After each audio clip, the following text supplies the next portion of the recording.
Good morning, my dear student. Today I am going to discuss new topic. The name of this topic is Constitutional Design Lecture First, Subject Civics. You know about the meaning of constitutional design? Constitutional design का अर्थ होता है संविधान का निर्माण। कहते हैं कि देश के विकास के लिए किसी चीज की जरूरत होती है। अगर जनता है और उसका कोई लीडिंग करने वाला अर्थात कोई नेता ना हो तो उसको सही मार्ग नहीं दिख पाएगा, और सही मार्ग दिखने के लिए, मार्ग प्रशस्त करने के लिए एक नेता के रूप में किसी न किसी को लीडर के रूप में चुना जाता है।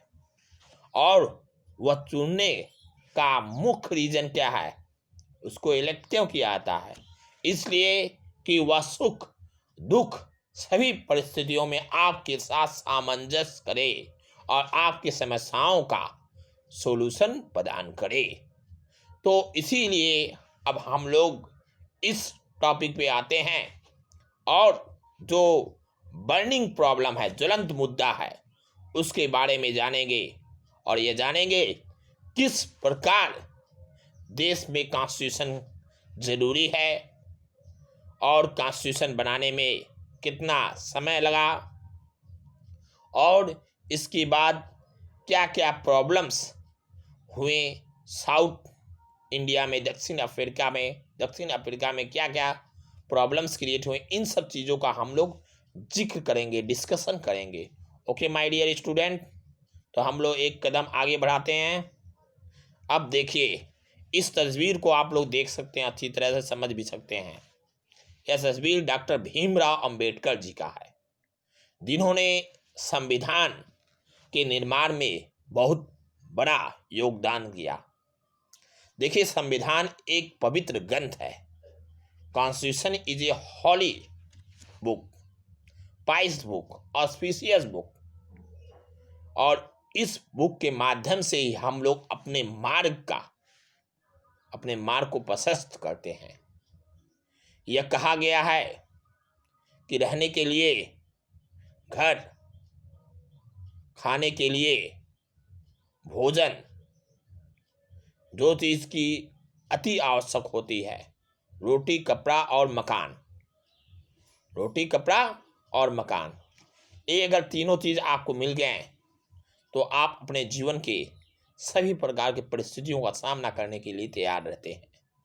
तो इसी प्रकार भीमराव अंबेडकर के द्वारा दिया गया जो कॉन्स्टिट्यूशन जैसा पवित्र ग्रंथ, संविधान जिसे हम लोग कहते हैं, उसका हम लोग अवलोकन करते हैं। देखिए, यह कहा गया है कि आज़ादी, पीछे के पाठ में हम लोग जिस प्रकार पढ़े हैं लोकतंत्र के बारे में, अब यहाँ हम लोग पढ़ते हैं संविधान, जिसका पालन नागरिक और सरकार, मतलब जो सिटीजन होते हैं और जो सरकार गवर्नमेंट होती है, दोनों को ही करना पड़ता है। ये नहीं कि नागरिक ने करें, सिटीजन ने करें। जैसे आप बाइक चला रहे हैं और बाइक चलाने के दौरान आपके पास ड्राइविंग लाइसेंस नहीं है, तो क्या यह लीगल है? इल्लीगल है, क्योंकि अकॉर्डिंग टू लॉ यह कहता है कि लाइसेंस होना ज़रूरी है और वह व्यक्ति 18 ईयर्स का होना ज़रूरी है, 18 साल का, तभी वह लाइसेंस प्राप्त कर सकता है। तो उसी प्रकार संविधान का पालन करने के लिए भी हम लोगों को, जनता जो है उनको भी पालन करना पड़ेगा, जो सरकार है उनको भी पालन करना पड़ेगा, क्योंकि यह मार्गदर्शन करने वाला एक माध्यम है।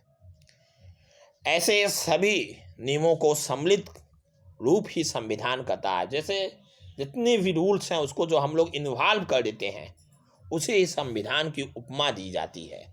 और संविधान बनाने में कितना समय लगा, एक माइंड में क्वेश्चन आता है। क्वेश्चन यह आता है कि संविधान बनाने में कितना समय लगा, तो इसको बनाने में 2 साल 18 महीना 11 दिन लगे। 2 years 18 month 11 days में पूरा हुआ संविधान। और यह कब बन के तैयार हो गया? हम लोग के सामने आ गया जिस समय हम लोग आज़ाद हुए 26 जनवरी 1950 में।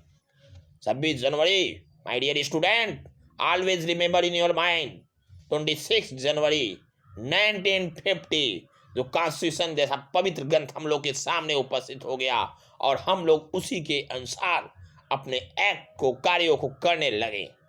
अब नेक्स्ट टॉपिक का मुद्दा आता है। अब हम लोग थोड़ा अग्रसर आगे की तरफ होते हैं। देखिए, ये टॉपिक है ज्वलंत, जिसको कहते हैं burning problem, democratic constitution in south Africa, दक्षिण अफ्रीका में लोकतांत्रिक संविधान। लोकतांत्रिक, जैसे हम लोग पीछे पढ़ते आ रहे हैं कि लोकतांत्रिक क्या होता है। कहते हैं कि जनता की सरकार है, जनता के लिए है, जनता के द्वारा बनाई जाती है। जनता ने उन्हें इलेक्ट किया तो जनता के द्वारा ही सिंहासन पे बैठे, और जब राजा सिंहासन पे बैठ जाता है तो राजा की यह रिस्पॉन्सिबिलिटी होती है कि वह अपने प्रजा सब्जेक्ट की देखभाल करें। तो उसी प्रकार जो लीडर को नियुक्त किया गया है, उस लीडर की यह जिम्मेदारी होती है कि वो अपने सब्जेक्ट का देखभाल करे और उसको अच्छी तरह से वर्क करे। अब देखिए, डेमोक्रेटिक इन कॉन्स्टिट्यूशनल साउथ अफ्रीका में आता है कि फर्स्ट पैसेज में बताया गया है कि जो श्वेत और अश्वेत, जैसे कलरफुल बोलते हैं ना, उसी प्रकार उसमें एक भेदभाव था। तो इस भेदभाव को मिटाने के लिए बहुत सारे लोग इन्वॉल्व हुए।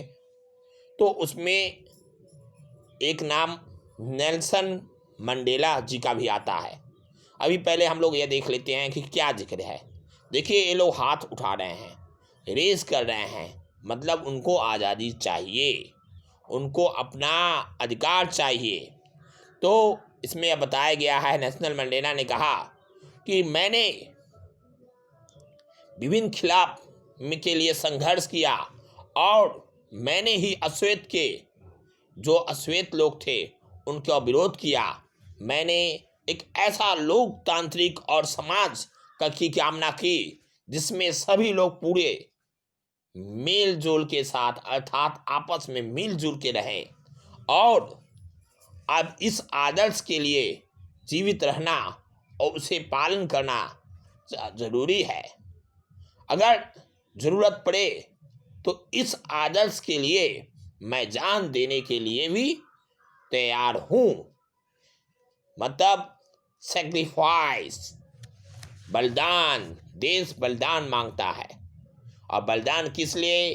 अच्छे कार्यों को लाने के लिए। जब देश में अच्छे कार्यों को लाना है तो सेक्रीफाई करना जरूरी है। बुराइयों, कहते हैं कि अच्छाइयों को लाने के लिए बहुत सारी बुराइयों को मिटानी पड़ती है। जब उनको हम लोग बुरा को मिटाते हैं तब जाके अच्छाइयाँ आती है। जिस प्रकार बादल रूपी अंधकार जब बादल को चारों तरफ से घेर लेता है, तो ठीक उसी समय सनराइज हो जाने पे सभी बादल की जो आशंकाएं रहती हैं सभी समाप्त हो जाती, चारों तरफ प्रकाश हो जाते हैं। उस प्रकाश रूपी दीप के माध्यम से क्या होता है? बुराइयां समाप्त हो जाती है। तो ऐसा ही मसीहा एक जन्म लिया और उस मसीहा ने देश में उस बुराइयों को समाप्त करने के लिए अपने आप को उसमें अवतरण किया। उस मसीहा का नाम, उस प्रोफेट का नाम नेल्सन मंडेला था। आइए हम लोग उनसे मिलते हैं। वास्तव में तो नहीं मिल पाएंगे, लेकिन उनके फोटो से हम लोग जरूर वाकिफ हो जाएंगे, क्योंकि वास्तव में मिलने के लिए हम लोग को उस समय जाना पड़ेगा। तो पीछे की हिस्ट्री में जाने के लिए हम लोग जाने पाएंगे, लेकिन कल्पना रूपी घोड़े से हम लोग जरूर वहां पहुंच सकते हैं। एक मिनट के लिए सोच सकते हैं कि हम लोग नेल्सन मंडेला के यहाँ पहुंच गए हैं। और देखिए, ये तस्वीर जो है नेल्सन मंडेला की है, जो अपने हाथ को रेज किए हैं और कह रहे हैं अधिकार अति आवश्यक है और सही काम होनी चाहिए।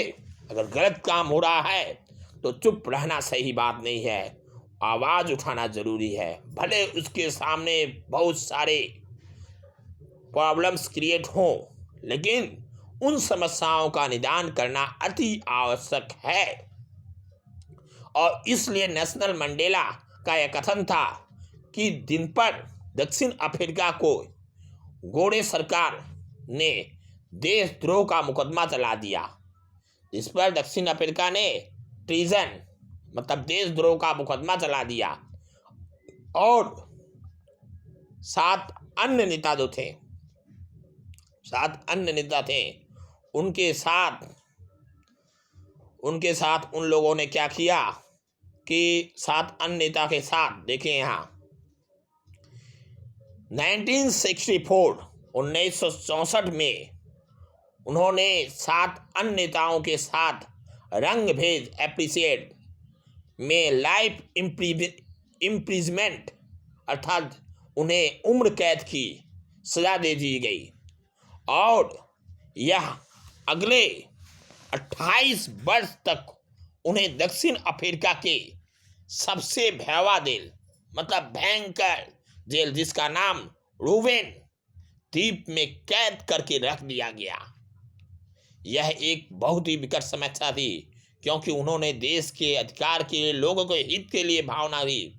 उस समय भावना थी कि श्वेत अश्वेत की एक भेदभाव रंग भेद चल रहा था, जैसे कलर भेद जिसको कहते हैं।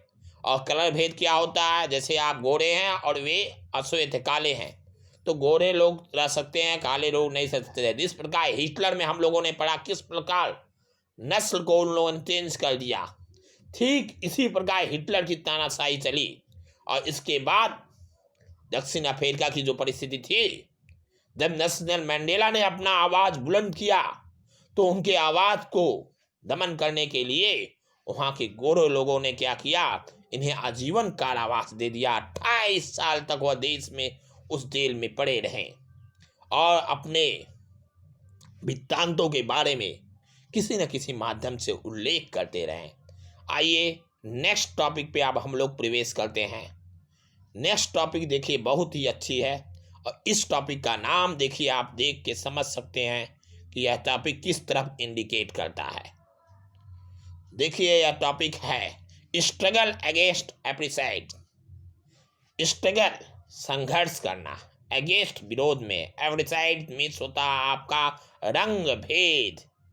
कहते हैं कि रंग भेद तो बहुत होता है। देखिए विभिन्न कलर के रंग होते हैं, सभी अलग अलग कलर के बाइक करते हैं। जैसे आप लोग स्टूडेंट है, देखिए आप लोग की कोई एक फेवरेट कलर तो होगी और जिसको आप लाइक करते होंगे, बोलते होंगे ये क्या है मेरा फेवरेट कलर है, और उसी चीज़ को लेना पसंद करते होंगे। ठीक इसी प्रकार दक्षिण अफ्रीका में भी रंग भेद था, गोरे और काले के बीच, श्वेत और अश्वेत के बीच यह युद्ध, द्वंद्व युद्ध चल रहा था। और इसका लीडरशिप नेल्सन मंडेला जी कर रहे थे। और जब वे कदम बढ़ाएं, कहते हैं कि कदम बढ़ाने वाले के कदम रुकते नहीं हैं, तो उनके कदम रोकने के लिए उन पे तरह तरह के अंकुश, तरह तरह के प्रॉब्लम्स क्रिएट किए गए। आइए आगे चलते हैं हम लोग। ये देखिए एक रंग की डिजाइन भी मैं दिखा रहा हूँ, देख रहे हैं ना, इसमें एक कलर है, एक कलर है, एक कलर है। नेल्सन मंडेला जी का कहना था सभी कलर के लोग एक साथ मिल के रहें, आपस में दोस्ती रहे, कोई भेदभाव न रहे, कोई कास्टिज्म फीलिंग न रहे। और इसको मिटाने के लिए उन्होंने आवाज़ बुलंद किया। लेकिन क्या आवाज़ बुलंद करने के पहले ही उनको सलाखों के अंदर भेज दिया गया, जिससे कि अगले उनके साथ कोई सपोर्टर और भी ना हुए। और 7 लोग और भी थे उनके साथ, जो 7 लोग उनको भी सजा के लिए रिक्रूट कर दी गई। नेक्स्ट देखिए, ये देखिए गोरे हैं और ये काले हैं।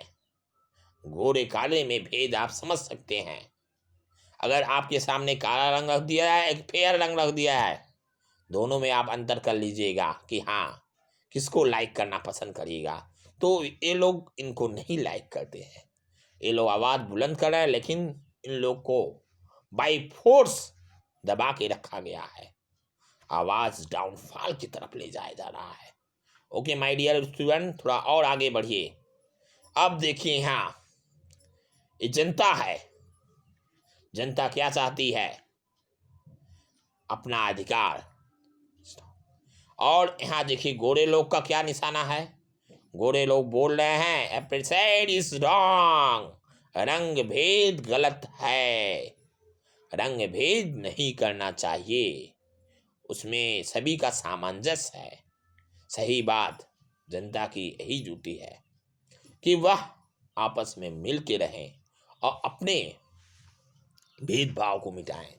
देखिए, यह कहा जाता है कि रंग भेद नस्ल भेद पर आधारित उस व्यवस्था का नाम है जो दक्षिण अफ्रीका के विशिष्ट तौर पर चलाई गई थी, और दक्षिण अफ्रीका का यह व्यवस्था यूरोप के गोरे लोगों ने ला दी। गोरे लोग जो थे उन लोगों ने इसको लाया, और 17वीं से 18वीं शताब्दी में व्यापार करने आई यूरोप की कंपनी ने दक्षिण अफ्रीका को उसी हथियार और जोर जबरदस्ती से गुलाम बना लिया।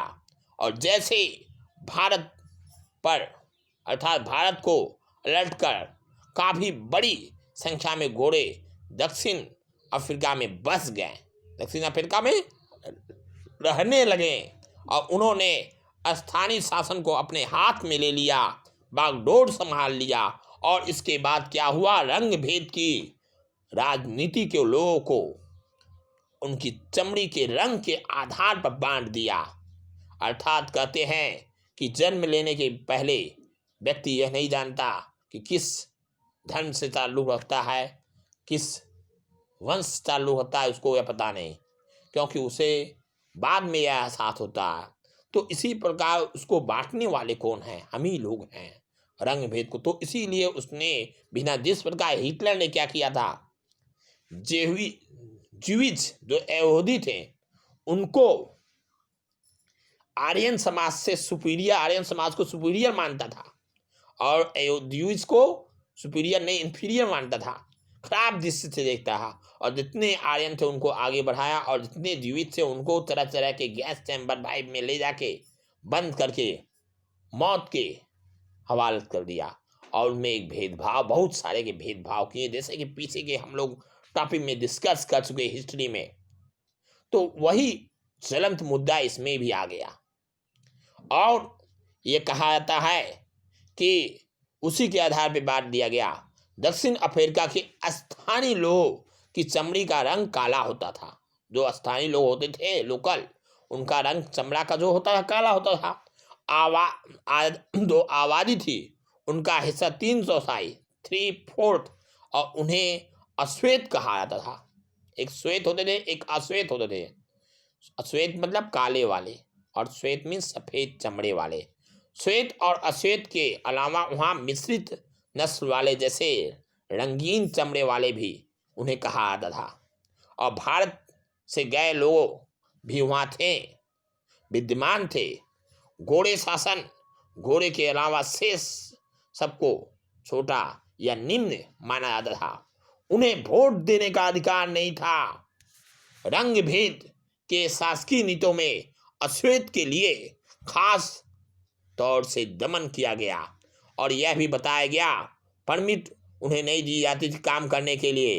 रेलगाड़ी, टैक्सी, बस, होटल, अस्पताल, स्कूल, कॉलेज, पुस्तकालय, सिनेमाघर और समुद्र तट, इन सब प्लेसों में सार्वजनिक जो शौचालय तक में गोरों और कालों के लिए अलग अलग व्यवस्था किया गया था। और यह भी कहा जाता था कि कालों के लिए एकदम अलग व्यवस्था किया गया, जो काले अश्वेत लोग थे, और काले लोग और घोड़े, काले लोग और घोड़े के लिए आरक्षित जगह होते थे। जैसे जो घोड़े होते थे उनके लिए सुरक्षित सीट होती थी, लेकिन जो काले होते थे उनके लिए सीट सुरक्षित नहीं होती थी। उनको बस में तुरंत रिजर्वेशन मिल जाता था, इन लोगों को रिजर्वेशन नहीं मिलता था। अशोचों का संगठन बनने के बाद भेदभाव धीरे धीरे खत्म हुआ। फिर हम लोग जब 1950 में जाते हैं तो अश्वेत रंगीन चमड़े वाले भारतीय मूल के लोग रंग भेद के लिए खिलाफ संघर्ष एक बुलंद आवाज करते हैं कि राइट हमें भी चाहिए, हमारा भी संविधान यह कहता है कि सबको एक समान होना चाहिए। उन्होंने विशेष प्रदर्शन के लिए जगह जगह स्ट्राइक करना शुरू किया।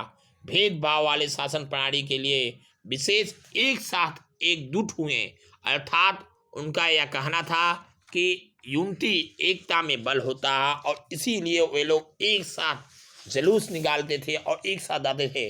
इसमें कई मजदूर संगठन और कम्युनिस्ट पार्टी के शामिल थे। अनेक समुदाय जो थे एक साथ संवेदनशील गोरे लोगों के भेदभाव को समाप्त करने के लिए आंदोलन में सक्रिय हो गए और नेशनल कांग्रेस साथ आए, और उन्होंने संघर्ष की प्रमुख भूमिका निभाई। और इसके बाद खिलाफ के आवाज उठने लगे, तरह तरह की आवाजें उठने लगे, लेकिन गोरे सरकार ने हजारों अश्वेत और रंगीन चमड़े वाले लोगों की हत्या कर दी और उन लोग अपना शासन कायम रख दिया। तो यह कह सकते हैं हम लोग, माय डियर स्टूडेंट, परिस्थिति बड़ी भयावह थी, दर्दनाक थी, और सुनने के बाद आप लोग के रोंगटे खड़े हो जाते हैं कि ऐसी दर्दनाक स्थिति किस तरह पैदा हुई। सपोज दैट, अगर आप उस समय होते तो क्या करते? क्या आप उसका विरोध करते? क्या आप अपनी आवाज को बुलंद करते? क्या आपको भी फंडामेंटल राइट चाहिए? इन सब चीजों पे एक क्वेश्चन मार्क लगता है। अर्थात उस प्लेस पे आप अपने आप को रख के सोचिए कि उस परिस्थिति में आपका क्या स्थिति होता और आप क्या करते। Okay my dear student, this is a question mark for all student. So this is a today offline work आप लोग का रहेगा। Write down about the constitutional design. Okay, see you again next day. Have a nice day.